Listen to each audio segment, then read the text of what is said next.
Tragedia a Cadoneghe nella giornata dedicata alla lotta contro la violenza sulle donne. Il marito la uccide nel sonno a coltellate.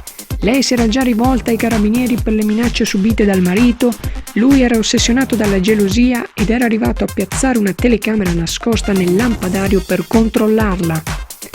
Coronavirus: nelle ultime 24 ore eseguiti 16.297 tamponi molecolari e 30.000 tamponi rapidi, 2.660 i nuovi positivi, più 77 i ricoveri in area non critica, più 4 quelli in terapia intensiva, 76 i morti.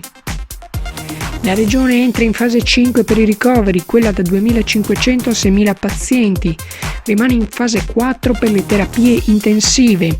Localmente per i ricoveri Belluno, Treviso e Vicenza sono in fase 5, Venezia e Verona ad un passo dalla fase 5, mentre Padova e Rovigo rimangono in fase 4. A Palazzo Moroni scoperta la targa dedicata a tutte le donne vittime di femminicidio. Giordani: l'amore è una cosa diversa. Zan Tedeschi del Centro Antiviolenza di Padova: dobbiamo creare una rete di protezione sicura, non solo le istituzioni ma tutti quanti.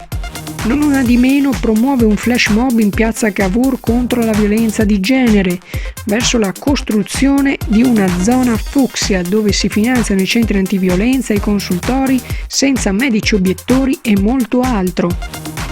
Padova e Lions Santenore e il gruppo Polis donano una panchina rossa per i giardini dell'Arena. Ad Abano Terme una panchina rossa nel parco termale. Un cubo in piazzale Roma Montegrotto contro la violenza sulle donne. Le opere dell'artista Seneca accompagnano le frasi pronunciate da volti autorevoli sul tema.